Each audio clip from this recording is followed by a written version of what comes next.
pensamiento crítico. Utilizar nuestro derecho al pensamiento y a la acción. Fuera del paraíso. ¿Qué tal, gente? Bienvenidos acá al programa Fuera del Paraíso. Hoy me acompaña un invitado que es la primera vez que lo tenemos en este espacio. Se trata de Daniel Lemus. Les cuento que Daniel, de profesión, es informático. Sin embargo, tiene más de 10 años estudiando temas de espiritualidad y también temas de esoterismo.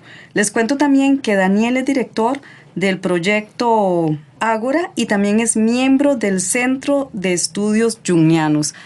Daniel, bienvenido acá al programa Fuera del Paraíso. Primera vez que nos acompañas y además te agradecemos muchísimo porque resulta que nos enviaron una información justamente Fabio del Centro de Estudios Jungianos hará unas 3 horas e inmediatamente ya lo llamamos y te tenemos aquí sentado. Daniel, muchísimas gracias por estar acá. Así es, Catherine, mucho gusto y muchas gracias a ustedes también por la invitación y poder participar de este espacio.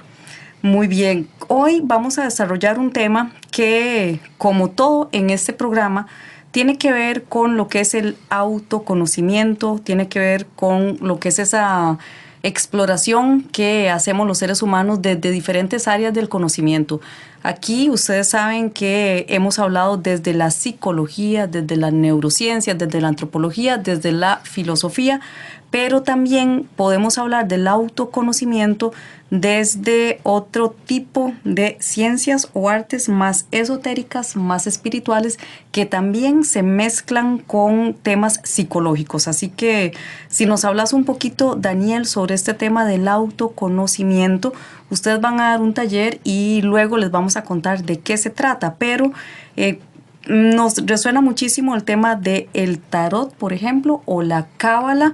¿Qué tiene que ver todo esto con el tema del autoconocimiento? Cuando se dice tarot, la gente se asusta, claro, porque el tarot está asociado a magia, a brujería, pero sabemos que hay una serie de símbolos muy psicológicos, muy representativos de las etapas de vida del ser humano y también hay mucho simbolismo. Hace unos meses, justamente con el Centro de Estudios Jungianos, estuvimos trabajando con... Ustedes tenían un invitado internacional. Lucas Bauer, exactamente, quien habló sobre la interpretación de los sueños y el simbolismo. También en el tarot, en la cábala, Daniel, hay símbolos. Si nos hablas un poquito de todo esto, ¿cómo sirve todo esto para el autoconocimiento? Claro, el tarot representa un conjunto de imágenes que nos hablan de una historia.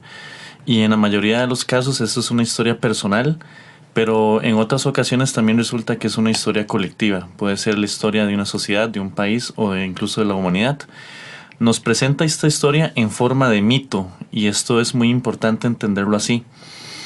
Nos adentra en el terreno del inconsciente personal y colectivo desde lo que sería la perspectiva de la psicología analítica del psicólogo suizo Carl Gustav Jung.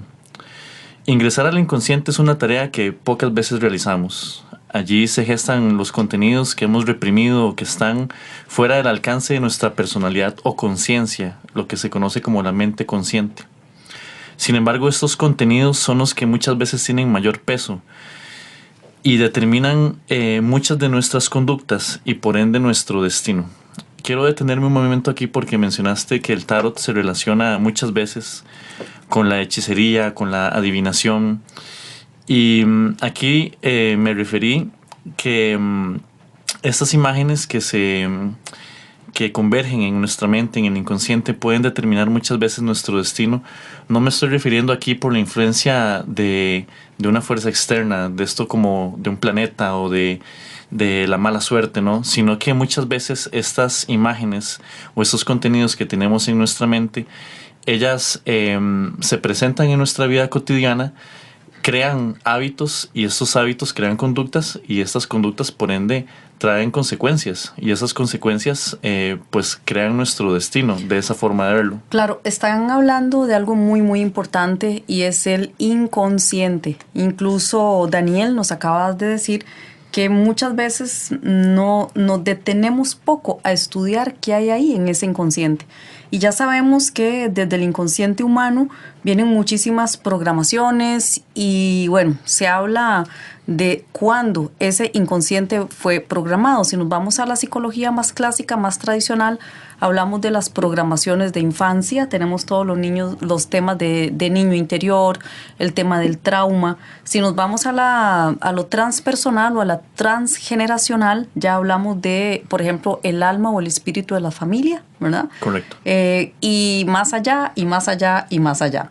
Entonces, definitivamente el inconsciente es algo que tenemos que explorar. Muchas veces queremos explorar, no sé, nuestro país, explorar un continente, explorar el mundo, pero hay un mundo interior y es fundamental porque ahí están los ejes o las líneas maestras de nuestra propia vida.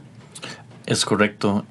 Como lo mencionas, el inconsciente es esa parte de nuestra psique, de nuestra mente, de la cual muchas veces desconocemos. Y en esa parte de la psique, que es la más profunda, según Freud, que representa un 90% de la psique como un todo, hay contenidos que nosotros hemos creado desde nuestra infancia, hay contenidos que pusieron allí nuestros padres, nuestras madres, hay contenidos que ha puesto nuestra familia, nuestra tradición y la idiosincrasia como tal y la cultura.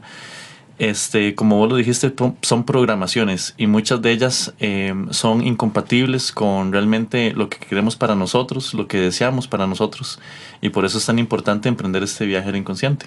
Claro, ustedes presentan muchas herramientas que es a eso, a lo que viene Daniel a hablarnos acá, justamente hablando de este inconsciente. Daniel, la importancia que tiene resolver, ¿no? Cuando tenemos situaciones no resueltas, nos hunde en situaciones de estancamiento, de tristeza, de dolor, hablando de estar fuera del paraíso, nos saca del paraíso. Correcto, y son estas situaciones irresueltas las que crean nuestro destino. Por ejemplo, si yo tengo estos contenidos, si mi padre, por ejemplo, siempre abusó de mí, si tuve un seno familiar donde era violento, esos contenidos se van a reprimir, a guardar en esta mente inconsciente, y con el paso del tiempo irán creciendo esos complejos en mi interior, y luego esos complejos crearán conductas, crearán tendencias, crearán hábitos, y por ende esos hábitos harán acciones y esas acciones traerán consecuencias. De esta forma es que hablamos de destino en el tarot, no viéndolo desde la superstición de que las estrellas influyen en nosotros, sino que estos contenidos que están irresueltos, esas imágenes que convergen en nuestra mente, no han sido trascendidas y por ende pueden darnos, como decía, hábitos, conductas y por ende un destino. ¿En dónde es que se mezclan estos temas del tarot o el tarot, como le llamas, con el tema de la cábala? Sabemos que la cábala es un temazo que es grandísimo. Acá en este programa tuvimos a Enrique Kellerman también, un experto en estos temas. Vos estudiaste con don Enrique también. Así es. Y nos vamos una vez más al tema de el símbolo, los símbolos, los contenidos de la mente profunda. ¿Qué puedes decirnos sobre esto? Claro, el tarot comprendió parte de la hermenéutica de los cabalistas, que los cabalistas son y fueron los estudiosos de las escrituras hebreas que hoy conocemos como Antiguo Testamento, para poder explicar acontecimientos que se narran en estos libros, para poder explicar la complejidad de la teología de este pueblo hebreo y poderla enriquecer por medio de analogías y metáforas. En especial, por allá del siglo XIII, siglo XIV, en España, o lo que eran los reinos de España, se dio una gran colaboración o convergencia de distintas tradiciones. Por ejemplo, España no siempre fue cristiana, no siempre fue católica. Sabemos que antes de la población cristiana que habían ya establecimientos de galos, de celtas, mucha gente, digamos, de distintas religiones antiguas, que lo llaman así. Luego convergieron el cristianismo, el judaísmo y también mucha influencia de los árabes. Y el tarot surge como una corriente subterránea o underground, como se diría en inglés, porque trata, en esos momentos todavía estaba imperante la Inquisición. Y bueno, España católica, los judíos eran una minoría. Ellos, los sefardíes específicamente, que es una subrama dentro del judaísmo que se dedica mucho al estudio de la cábala, ellos crearon este juego de cartas que conocemos hoy como el tarot. Y lo crearon así también para que pasara desapercibido de las jerarquías dominantes en ese momento y que pasara como un juego, porque el tarot también es un juego, como lo es la vida, que la vida también es un juego. Entonces así llega el tarot a manos de las personas. Por ejemplo, todos los mazos de cartas con los que jugamos los juegos tradicionales provienen del tarot, son lo que se conocen como los arcanos menores. Entonces es muy curioso muchas veces ver que la gente tiene un rechazo, una negativa y dice, no, yo no quiero saber de nada de tarot, pero en su casa tiene un mazo de naipes y esos naipes son los arcanos menores. Esos naipes su origen es el tarot. Entonces el tarot se infiltra en la cultura subterráneamente a través de un juego inofensivo, pero nos habla de simbolismo, nos habla de mito, nos habla de religión.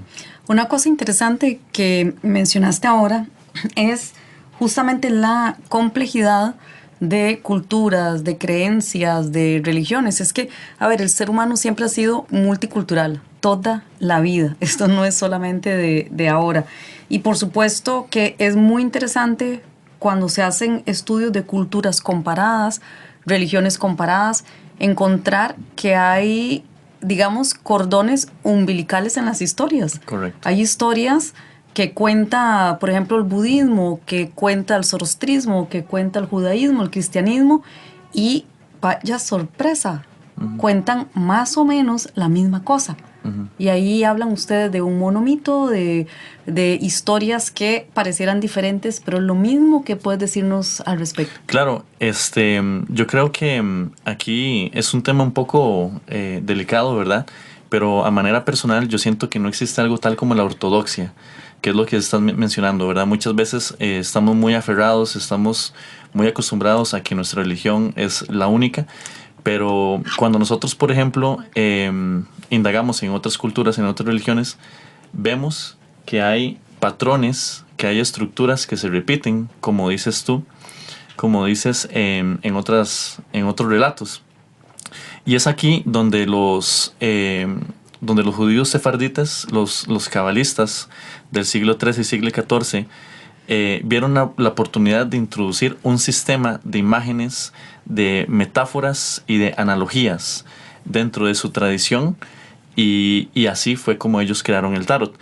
El tarot, siendo la analogía más importante y la metáfora más importante tal vez en la tradición occidental judeocristiana, de lo que se conoce, como vos mencionaste, el monomito o el mito único, mito universal, y que también fue llamado el viaje del héroe, que es un término acuñado por el antropólogo y mitólogo Joseph Campbell. Campbell sostiene que los héroes de numerosos mitos de tiempos y regiones dispares comparten estructuras y desarrollos fundamentales que aparecen resumidos en una obra que él escribió llamada El héroe de las mil caras. En este libro Campbell dice: el héroe se lanza a la aventura desde su mundo cotidiano, a regiones de maravillas sobrenaturales. El héroe tropieza con fuerzas fabulosas y acaba obteniendo una victoria decisiva. El héroe regresa de esta misteriosa aventura con el poder de otorgar favores a sus semejantes. Justamente hablando del camino del héroe, hablando del monomito, empezamos a encontrar por resonancia, justamente en esto del tarot que nos estás hablando, Daniel, imágenes, metáforas, analogías.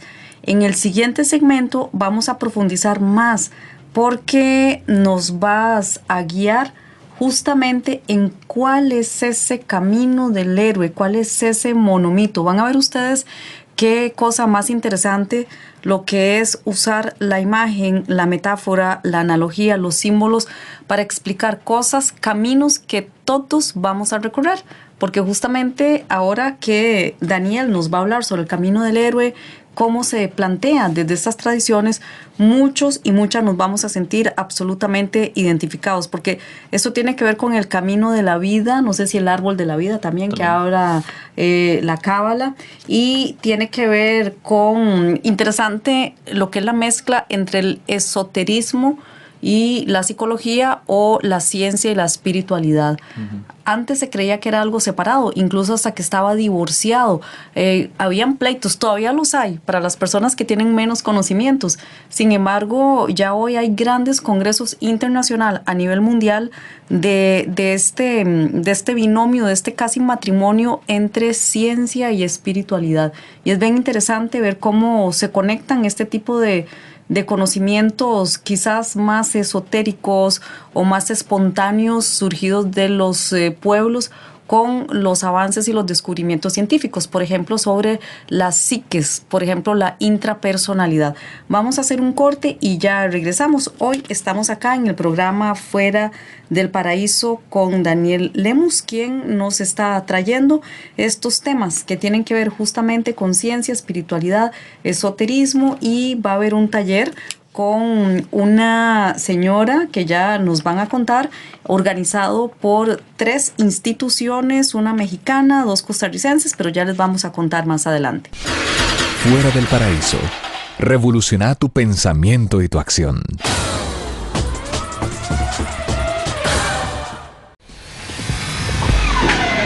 El mundo puede ser tu prisión o tu camino a la libertad. Fuera del Paraíso. Información para saber elegir. Estamos acá en el programa Fuera del Paraíso y ahora van a ver ustedes que Daniel nos va a llevar por este tema del monomito. Vamos a entrar en esta estructura que todos y todas queremos saber. ¿Cuál es, Daniel, ese viaje del héroe o de la heroína, por supuesto? Claro, porque eso trasciende género, precisamente. La estructura del viaje del héroe consta de 3 etapas. Básicamente hay una etapa inicial, que es la salida de la zona de confort, es la salida del paraíso, así como se llama tu programa. Hay una segunda etapa que es la iniciación, que conlleva las pruebas que va a llevar el iniciado o la iniciada para demostrar que realmente es digno de su reivindicación como heroína o héroe. Y está por último la tercera parte, que es el regreso, que es cuando el iniciado regresa al mundo del que partió, pero con una estructura mental distinta. Uh-huh. Es hermoso porque cuando hablamos del viaje del héroe, así como lo estás presentando, Daniel, con una estructura, una salida, una iniciación y un regreso, por supuesto que estamos hablando de la historia de la humanidad. Podríamos decir que esto es parte de la condición humana, porque todos y todas vamos a tener una salida, vamos a tener una iniciación y vamos a tener un regreso. El tema es saber que esto se da, que esto existe y cuáles son las etapas para poder ver nosotros reflejados en nuestra propia vida. Entonces, tal vez si nos llevas por este viaje, ¿qué pasa? Hablemos de la salida, empecemos por ahí. Claro, la salida tiene como una subetapa la llamada a la aventura. Esto es básicamente que el iniciado se ve como la carta del tarot que llamamos el loco o el neófito. Es una persona que está en su zona de confort, está en su paraíso, y podemos ver esto en muchas referencias, pero una que utilizo mucho es la del mito judeocristiano, donde Adán y Eva están en el paraíso. Estar ahí no representa mayor esfuerzo porque tienen todo, más sin embargo este espíritu, ¿verdad?, que les dio vida, les hace una invitación indirectamente a salir del paraíso cuando les dice dónde se ubicaba el árbol del bien y del mal. Yo te digo, Catherine, que si ese espíritu no nos hubiera dicho dónde estaba ese árbol, seguiríamos en el paraíso, porque en ese momento encontrar un árbol en medio de ese jardín que era tan inmenso hubiera sido prácticamente imposible. Entonces aquí vemos que hay una intención detrás. El espíritu, que podemos entenderlo como tu alma, o si crees en esa entidad superior, ya sea tu Dios o algo más grande que tú, te está invitando a salir de tu zona de confort, te está invitando a abrirte a nuevos horizontes. Esa es básicamente la llamada a la aventura, y se puede traducir muchas veces en situaciones que ya no se mantienen, que son incompatibles con la vida. Esto puede presentarse en forma de enfermedad, en forma de un accidente, en forma de un despido, en forma de la pérdida de un ser querido. Es una situación que ya no se sostiene y por ende debemos salir de ella. Ese es el llamado a la aventura que se representa con el loco del tarot. Y es impresionante porque justamente representa una salida. Accidente no queremos, despido no queremos, por supuesto no queremos muertes, entonces se vuelven situaciones que nos desacomodan. Y luego de esto, ¿qué sigue? Justamente en esa salida. Claro, según el mitólogo Joseph Campbell, lo que se ve como un patrón en todos los mitos de la humanidad es el llamado rechazo a la llamada. Esto es básicamente que el escogido o la escogida niega este llamado, y esto es algo muy natural porque nosotros estamos muy acostumbrados a nuestro estilo de vida, tenemos una visión de lo que debería ser nuestra existencia, estamos muy acostumbrados a nuestros hábitos, a nuestras creencias, a nuestros preceptos, que el rechazo a la llamada se da por un miedo, por una inseguridad, por un aventarse a lo desconocido y negarse a eso.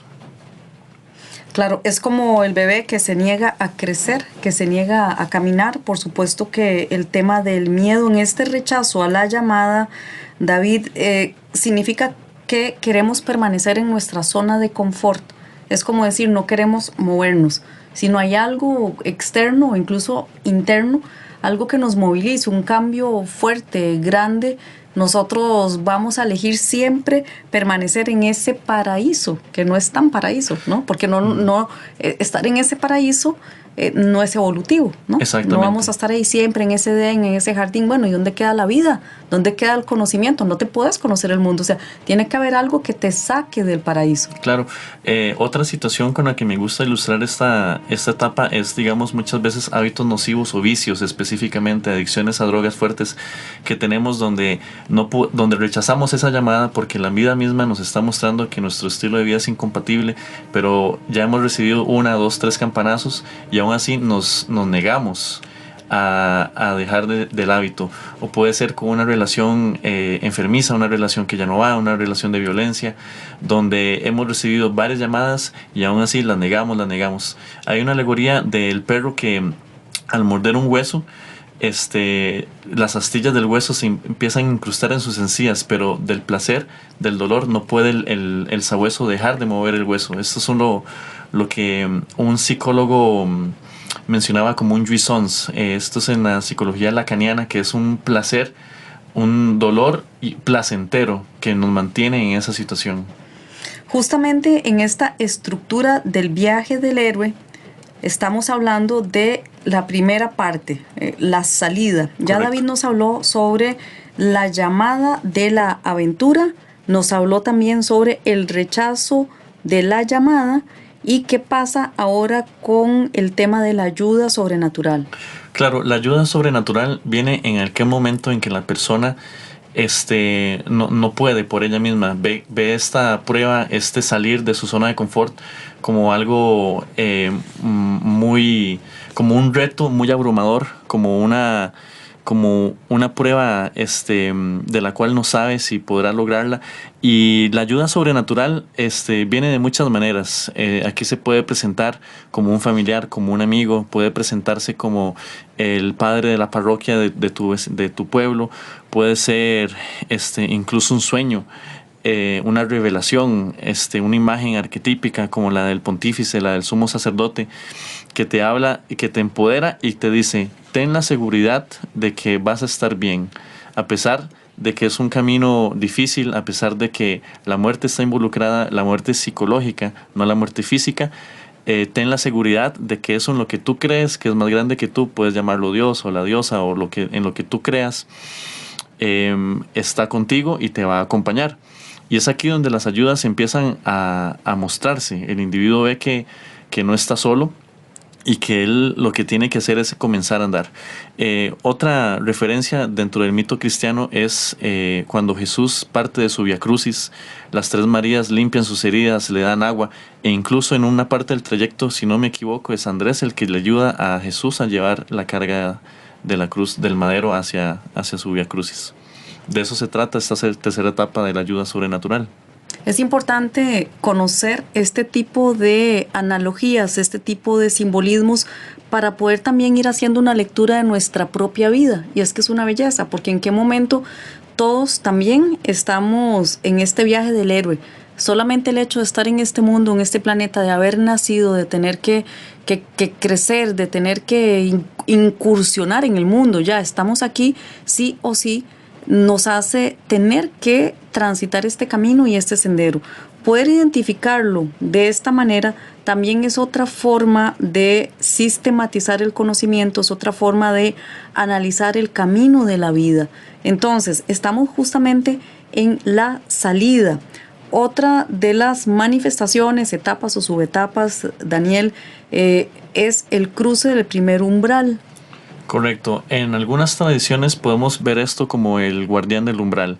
Esta es una etapa donde no se ha iniciado el camino, el viaje del héroe no ha comenzado, si ves, estamos solamente comenzando, pero aquí es donde la persona realmente vislumbra lo que va a dejar, su estado de confort y lo que se avecina. Es aquí donde por primera vez tiene que encarar lo que en la psicología junguiana se llama su sombra, que son sus temores más grandes, sus debilidades. Y es aquí donde el viajero se ve cara a cara con sí mismo, con la parte oculta de él mismo, con su sombra.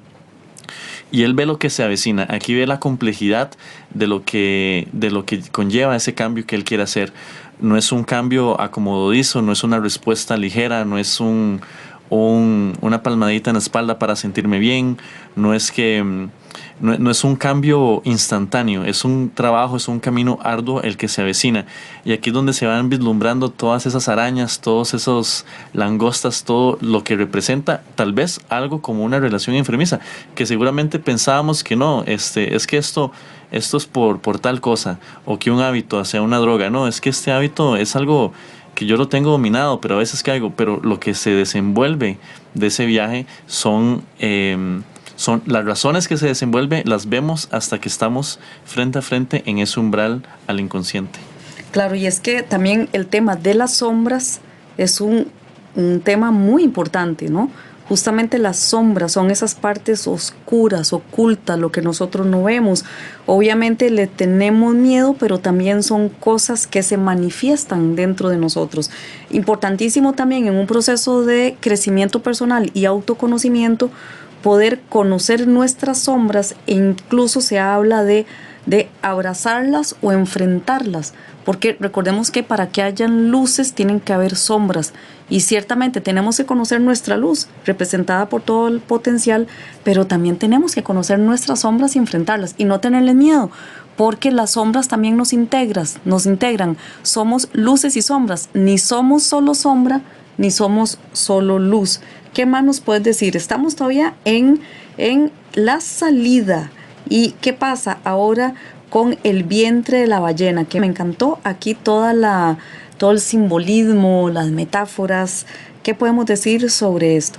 Claro, el vientre de la ballena es la última subetapa de la salida.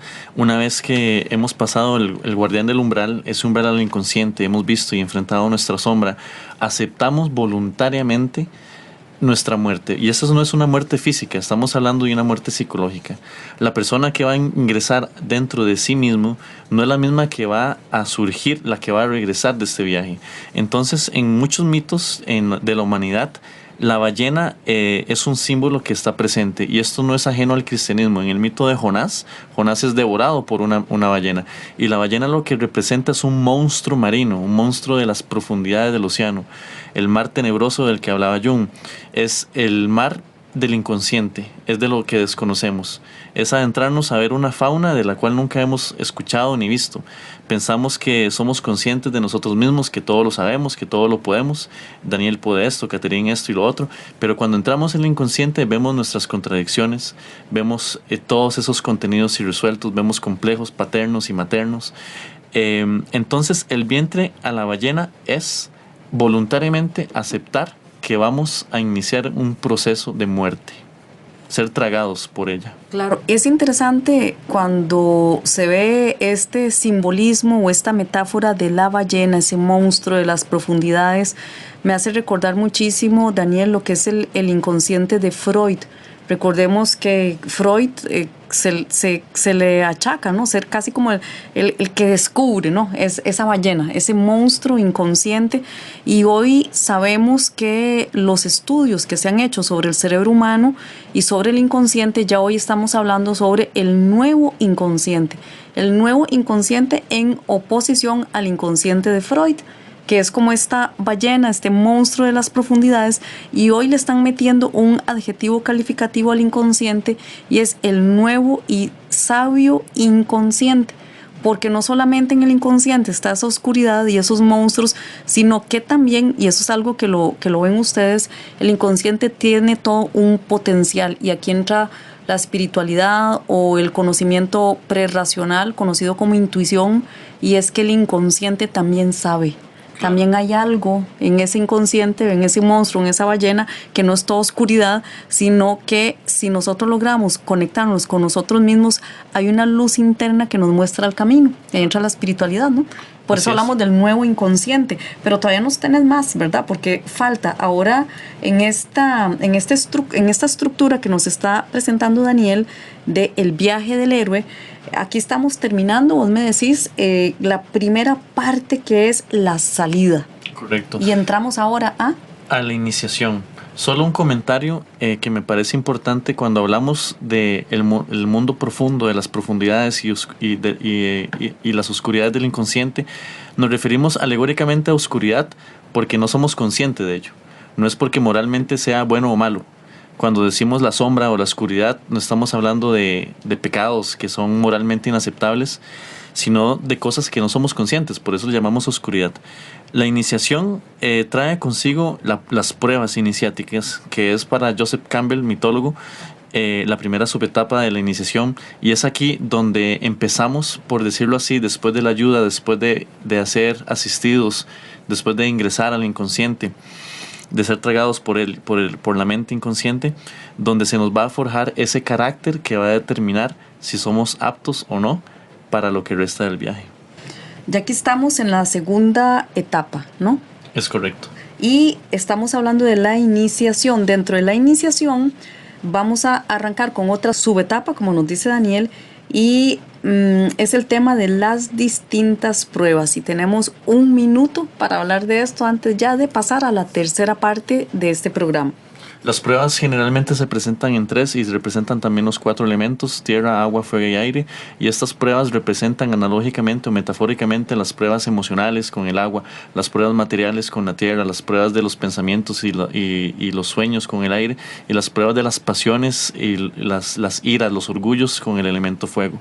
Lo podemos ver representado en todas las culturas de la humanidad, y así es como se nos prueba internamente. Estamos en el programa Fuera del Paraíso. Vamos a hacer un corte y ya regresamos al tercer y último segmento, en donde nos van a terminar de desarrollar este viaje de la vida de acuerdo a todo el simbolismo que tiene el tarot, y también mezclado con los conocimientos de la cábala. Sabemos que el tiempo en radio es poco, y también nos va a hablar Daniel de un taller muy interesante, muy importante, que se va a estar realizando en nuestro país sobre esta temática.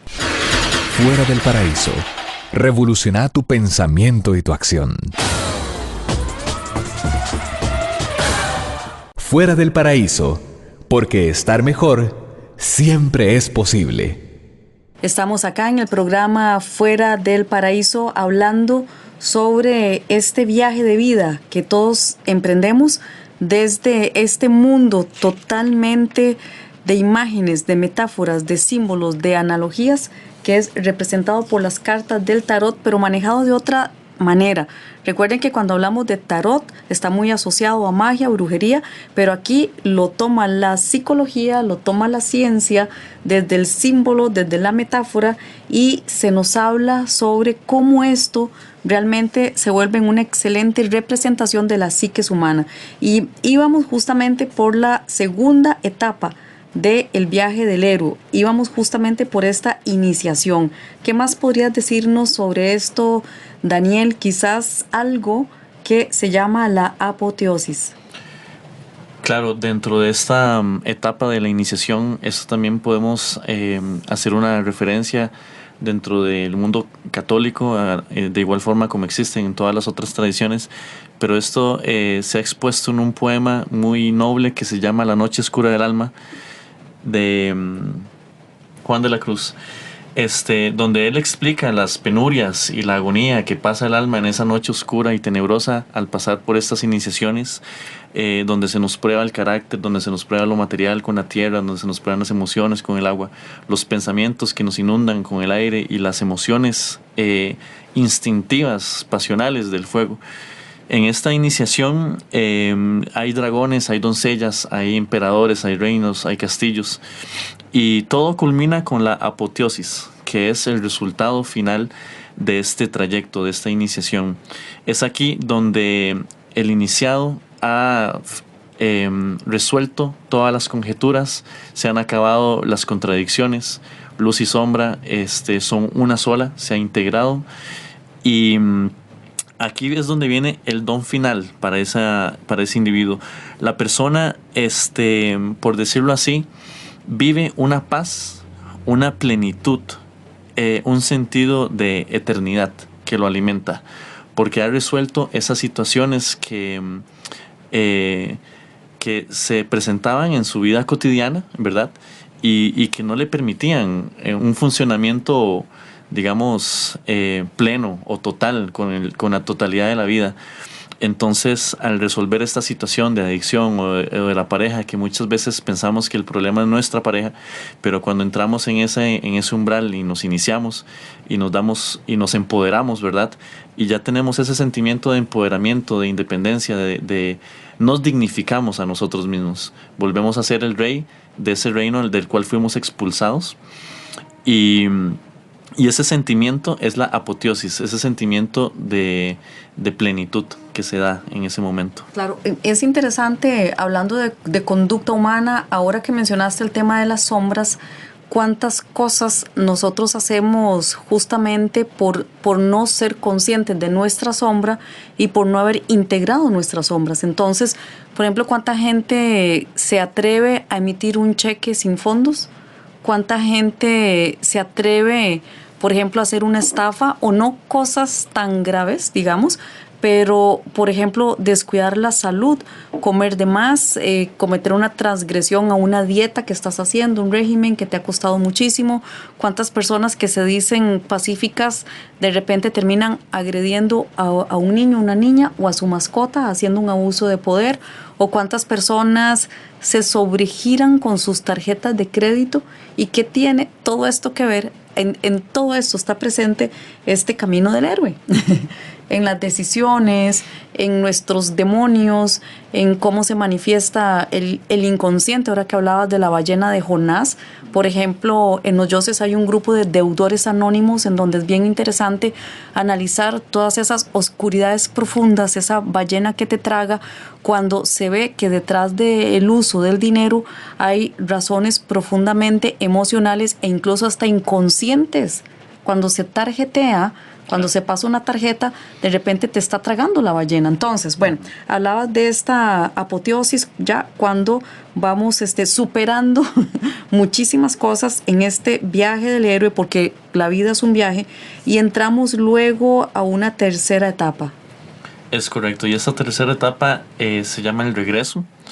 Y aquí se suceden varios fenómenos. En primera instancia, para Campbell lo que sucede es una negación, una negativa a regresar. Y esto es representado, podemos representarlo de varias formas. Por ejemplo, una persona que estuvo en drogas y su mundo era regido por eso, ¿no? Realiza su camino del héroe, y se ha convertido en una persona distinta. Esa persona no quiere jamás regresar a ese mundo, ¿verdad? Pero aquí lo que nos habla Campbell es que nosotros no debemos volvernos indiferentes con el mundo de donde partimos, sino que nosotros debemos regresar para reivindicar a las demás personas que no han iniciado ese camino del héroe. Aquí no es la idea de que me iluminé, entre comillas, por poner un calificativo, y me voy a aislar en un mundo de meditación en una montaña. No, lo que el héroe ocupa hacer, y para lo que el héroe también es llamado, es para luego él convertirse en esa ayuda sublime que lo ayudó a él a salir de ese estado. Eso es lo que el mito nos habla, convertirnos en héroes y en heroínas para luego enriquecer a la sociedad. Y esto lo hemos visto en todos los mitos. Moisés sacó al pueblo hebreo de Egipto, ¿verdad? Él ascendió al monte Sinaí. Cuando bajó, vio al pueblo y tiró las tablas porque el pueblo era corrupto y él no quería y tuvo que volver a subir y le dieron otras tablas y bajó nuevamente. Entonces el mito nos habla, esto no es algo individual o individualista. Aquí no es solamente para mí que estoy haciendo el camino del héroe, sino para las personas que me rodean, sino para la sociedad, sino para algo o un bien o un motivo colectivo. Y es aquí cuando, por ejemplo, el héroe regresa, que es amo de dos mundos. Esta es la penúltima etapa de la salida, del regreso. ¿Y por qué amo de dos mundos? Porque no es lo mismo que una persona, por ejemplo, un guía, un tutor sobre drogadicción, tenga un grupo de personas a su mando, dándole guiatura, que siempre ha estado, digamos, que nunca ha estado en ese mundo. En contraposición a una persona que estuvo en ese mundo, que salió de ese mundo, que se rehabilitó y que se capacitó, como tengo testimonios cercanos de personas que han vivido ese camino del héroe y que se han capacitado incluso aquí en la UCR y que ahora dan cursos y talleres a otros adictos, se convierte en un maestro de dos mundos porque conoce el bien y el mal, no en términos éticos, sino que conoce ambas cosas. Conoce el estado paradisiaco de confort, ha salido de él, se ha tornado en un héroe, ha eliminado la contradicción y vuelve renovado a nutrir al colectivo. Ese es el maestro de dos mundos en el que se convierte el iniciado, el mago, el héroe de este trayecto. ¿Qué pasa con este tema? Vamos a ver, estamos hablando del regreso, ¿no? La negativa de regresar, el vuelo mágico, el rescate del exterior, tiene que ver justamente con esto que estás hablando, el tema del rescate del exterior, pero aún hay más, el cruce del umbral del retorno. Claro, como te mencionaba, la negativa a regresar es eso, que has logrado integrarte, pero piensas que hasta ahí ha culminado el proceso, y no es así. El vuelo mágico y el rescate del exterior es precisamente el rescate del exterior, y el vuelo mágico es que tienes que convertirte ahora en un líder que va a tomar a sus propias personas y va a guiarlas en ese trayecto. Porque esa persona fue guiada por un maestro. Al inicio, cuando veíamos en la llamada que tuvo la ayuda superior, la ayuda, ¿verdad?, sublime, esa persona fue alguien que ya había pasado por ese trayecto. Entonces ahora el nuevo héroe tiene que regresar de donde salió y convertir ese ambiente o motivar a las demás personas a iniciar su trayecto. El cruce del umbral de retorno es que, así como cruzamos el umbral de inicio, ahora el héroe ve hacia atrás, ve todo lo que recorrió, y es ahí donde él se reconoce como amo de los dos mundos, señor y dueño de dos mundos diametralmente opuestos. Él conoce el bien y el mal, él tiene conocimiento de las dos realidades. Entonces se convierte en el maestro de dos mundos. Por eso hablan ustedes de ese maestro de dos mundos que veo aquí, que lo tienen representado por el mago, hablando justamente de simbolismos. Ese retorno, cruce del umbral, lo tienen representado con la luna, con la torre. Claro, todas estas son distintas cartas del tarot que nos hablan de esas etapas en el trayecto del héroe. Cada carta nos habla de una situación interna, una situación psicológica, mitológica. Y tenemos cartas en el tarot, hay cartas de luz y cartas de oscuridad. Si vemos el tarot, vemos que hay momentos de descanso, hay cartas de descanso, hay cartas de ayuda, hay cartas de pruebas y más pruebas, pruebas difíciles y pruebas aún más difíciles. Y qué es lo que vemos en todos los mitos. El héroe nos lleva, como coloquialmente decimos, nos lleva a palo siempre. El héroe tiene momentos de descanso, así como Odiseo para endondecirse y es nuevamente tentado, pero recarga energía para continuar hacia Penélope, que es la eternidad que lo está esperando, tejiendo eternamente. Entonces, todas las cartas del tarot nos hablan de un momento o una etapa. Podríamos decir que los cabalistas fueron en su momento esos psicólogos, esos mitólogos, ¿verdad? Que ahora Campbell nos pone de una forma más contemporánea que podemos entender. Pero esta era la hermenéutica que tenían estas personas para entender fenómenos de la psique. Claro, justamente para cerrar esta estructura del viaje del héroe, que estamos ya en la tercera y última, que es el regreso. ¿Qué pasa con esto de la libertad para vivir, representado con la carta de El Mundo? Para Joseph Campbell, en la última etapa de la última etapa es la libertad para vivir, la cual nosotros representamos con el mundo, porque realmente dentro del paraíso no teníamos la libertad para vivir. Por eso hay que estar fuera del paraíso. Sí, por eso hay que salir y convertirnos en héroes y volver al paraíso para nutrirlo, para construirlo, para darle aportes. La libertad para vivir, nosotros pensamos que tenemos libre albedrío y eso es un gran tema, y muchas veces escogemos nuestra pareja o decidimos continuar con nuestra pareja, aún así sea abusiva, etcétera, etcétera. Decidimos mantener hábitos, decidimos mantener conductas dañinas, autodestructivas, vicios, y pensamos que somos libres, pero estas conductas que son opuestas a la totalidad de la vida, muchas veces su origen son complejos, son traumas, son situaciones que no están resueltas. Entonces realmente no tenemos libertad para vivir. Vivimos condicionados, vivimos aprisionados, vivimos limitados. Tenemos una experiencia de vida muy limitada por todos estos contenidos irresueltos. Entonces, una vez que el héroe ha pasado por todas estas etapas de salir de su zona de confort, de iniciarse y de regresar, tiene una libertad real para vivir. Claro. Para ir concluyendo este espacio, Daniel, queremos que nos hables sobre un taller. Aquí tengo la información. Lo que me parece muy interesante es que, bueno, el taller también lo está organizando el Centro de Estudios Jungianos costarricense, en donde sabemos que hay estudios de psicología profunda, pero háblanos un poco más quién da este taller y cuáles son las organizaciones que nos están trayendo a Costa Rica este proceso, que es un proceso de autoconocimiento y exploración. Correcto. El taller será impartido por una teóloga mexicana. Ella a su vez tiene formación es museógrafa y es museóloga, también es artista visual, ha vivido en Israel y tiene dominio del lenguaje hebreo, así como también del misticismo judío y cristiano. El evento lo estamos organizando 3 organizaciones: el Centro de Estudios Jungianos de Costa Rica, Ágora, que es un espacio para eventos, y Heurística, que es la organización de esta persona que va a impartir el taller. ¿Y quién va a dar el taller? El taller lo dará Margarita Valero. Muy bien. ¿Qué más podemos decirnos sobre este taller? ¿Qué van a trabajar? ¿Qué van a hacer? ¿Cuánto dura? ¿Dónde es? ¿Cuándo es? ¿Dónde? ¿A qué hora? Claro, el taller comienza con una charla gratuita, sin costo alguno, el 7 de junio. Cada jueves. Esto será en la sede de Ágora. Esto queda en San Pedro. Pueden buscarnos en Facebook como Espacios Ágora. Y hay un taller teórico práctico que sí tiene un costo.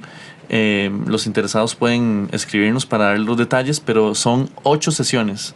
Y lo que hacemos en estas 8 sesiones es que hacemos una consulta. Nosotros no lo llamamos una tirada, sino una consulta de las cartas de tarot, y para ver dónde el individuo se encuentra en su proceso iniciático, y semana a semana vamos dejando tareas con los arcanos para empoderar esas cartas del tarot en la vida cotidiana como mito personal. ¿Algún teléfono a donde se pueda llamar? Recuerden que ustedes, si quieren saber dónde es Ágora, busquen en Facebook Espacios Ágora el 7 de junio. ¿A qué hora? ¿A qué hora es este taller? El 7 de junio. Pero esta charla introductoria para toda la gente que desee ir, ¿a qué hora la van a hacer? La charla será a las 7 p.m. el día jueves 7 de junio. Y pueden comunicarse conmigo al 83 38 48 41. Muy bien, recuerden que si ustedes están interesados en esta actividad que realmente se ve interesante, me llamó muchísimo la atención las organizaciones que están detrás de esto, conozco el Centro de Estudios Jungianos también y me encanta el enfoque que tiene. Así que recuerden que ustedes pueden llamar a Daniel para más información al 8338-4841. Se pueden meter al Facebook en Espacios Ágora y ahí pueden ver dónde están ubicados en San Pedro para ir a la charla introductoria que es gratuita el 7 de junio a las 7 de la noche para poder explorar todo esto. Daniel, en 30 segundos para irnos, ¿cómo alguien que es informático se apasiona por la espiritualidad, por el esoterismo y maneja la información con estos niveles de conocimiento? En 30 segundos, porque ya nos vamos. Pues me hicieron la llamada y no la rechacé. Así es, como el camino del héroe y la heroína. Exactamente. Muy bien, muchísimas gracias. ¿Algún mensaje final? No, te agradezco mucho la oportunidad de podernos presentar aquí. Estamos muy contentos con este taller porque pensamos que es un gran aporte al colectivo y esperamos ver más gente interesada en estos temas próximamente. Muy bien, muchísimas gracias y nos escuchamos el próximo lunes al ser las 7 de la noche.